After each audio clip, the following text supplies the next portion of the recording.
Hey, what's going on, everybody? Before you watch this video, just understand that I have no idea how to speak the English language. And so it's not Brazos State Park, it's Brazos, apparently, is how it's pronounced. So not Brazos, Brazos. The Brazos Bend 100-mile ultramarathon. All right, with that out of the way, let's get into the video.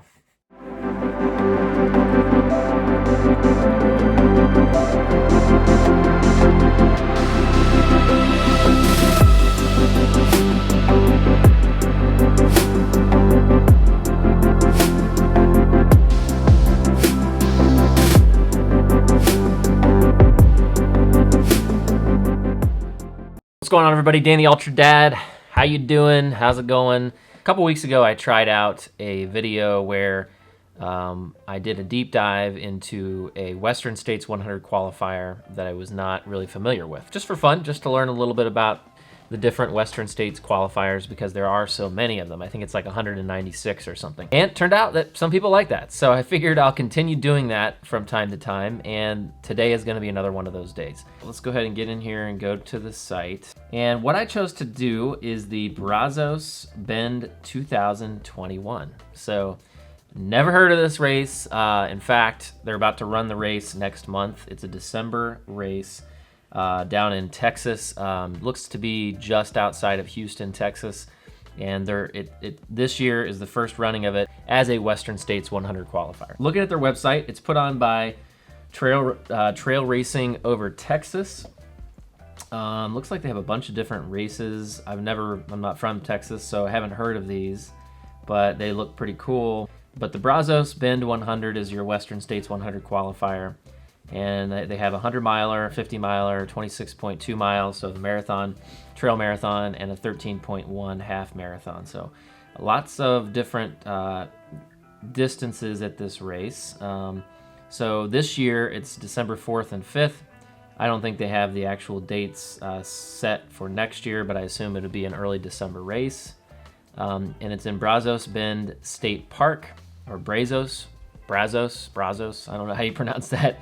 And it's in Needville, Texas, which, like I said, is just outside of Houston. Interestingly, it's a USATF 100-mile championships location, so that's where it is for this year. They've got quite a few people that have broken records here. So Patrick Regan in 2000, or Reagan, again, pronunciation, 2019, the fastest 100-miler on a real trail, 12 hours, 21 minutes, and 43 seconds. That is insane. Looks like someone has the fastest 50K on a trail under 3 hours. That's crazy. And Caroline Bowler, 50-mile women's trail record, and Maggie Guterl, third fastest 100-mile run in the U.S., 14:47. So this seems to be their emphasis is on speed. Let's look at the course description. The Brazos Bend course is the fastest trail in Texas trail running. The course is 99.9% flat, and the only hill is 10 feet. Wow, okay, so extremely flat. Other than that, you'll be running on flat surfaces that move from hard crushed rock, soft trail under canopy, and easy horse trails. Although I would say horse trails aren't always that easy. Sometimes I run them around here in Ohio, and they can be very, I wouldn't say technical, but bumpy and potential to twist your ankle. So I don't think horse trails are necessarily easy, but maybe it's buffed out. That's probably what they mean. The 50-mile loop, 50-mile will top out at 300 feet of gain total, and the 100-miler will have 600 feet of gain total. So the only hill you run is 10 feet. That is funny. So it looks like they give you the times of the starts from the 100-miler all the way through to the half marathon. And so this race is 16.74 mile loops. So that's pretty unique. I mean, loop courses are all over the place.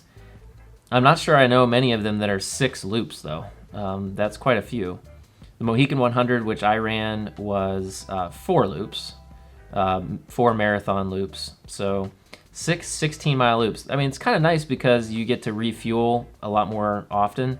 And if you have a crew, it's much easier for them to deal with you and help you out. Oh, this is great. A holiday costume contest. So because it's in December. That's a pretty cool picture of the Grinch there running his 100-mile race. So there are aid stations, which one at 4 miles, 9 miles, 12, and 14. I mean, that's pretty nice to be that close. You got a 12 and 4, so really only 2.5 miles, 2.7 miles between the third and fourth aid station. So that's pretty cool. What's on the table? So they go into what they've got. It looks like all the regular stuff. Let's see. Okay, so they have medical, but no NSAIDs. That's becoming more and more a thing now. Ibuprofen.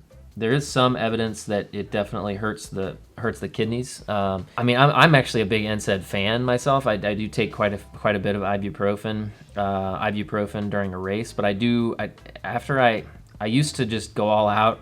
Not like, of course, having the recommended amount.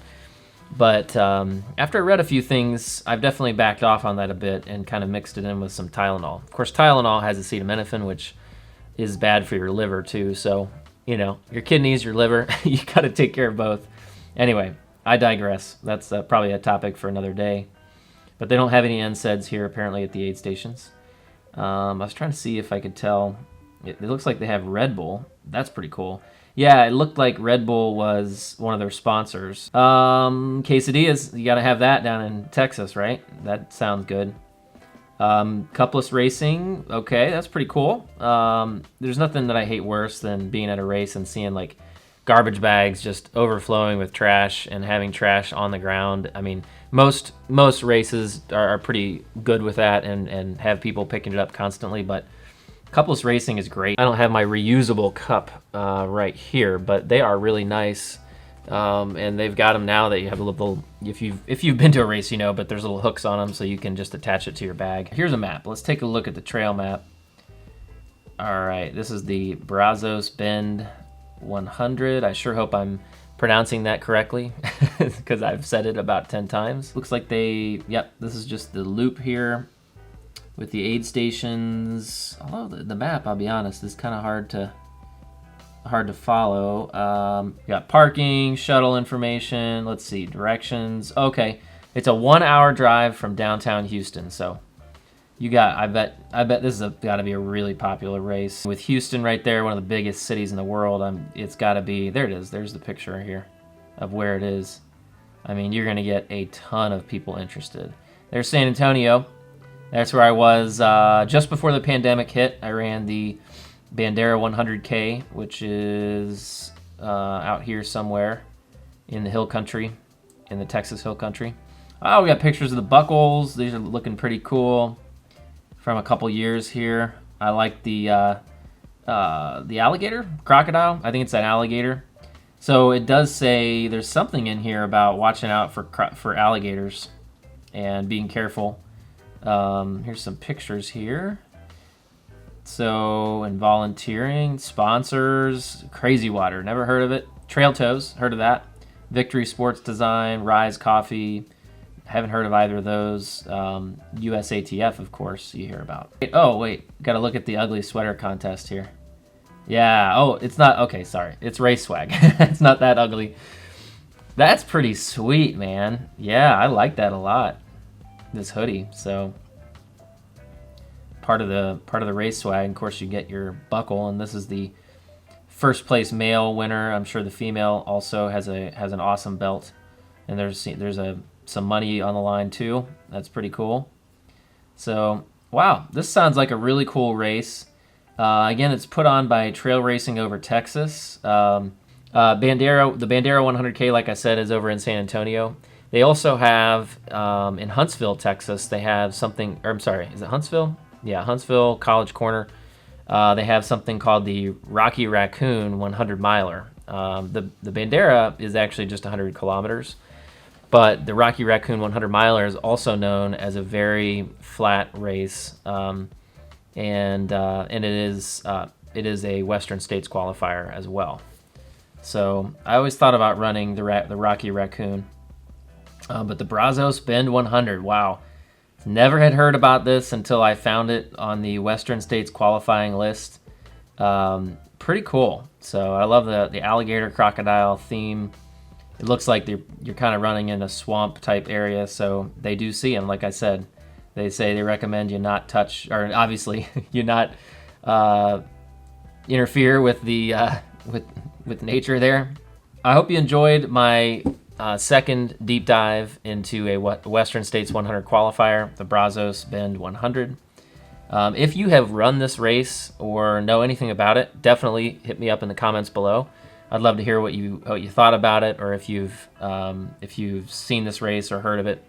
So that'd be really cool. And if you haven't subscribed to my channel, definitely hit that subscribe button. Hit the thumbs up if you like this video, and the bell notification if you'd like to be notified of future videos, including future Western States 100 deep dive videos. So, all right, thanks again for joining me, and hope everything's going well for you. We will catch you in a couple days, and see you in the next one.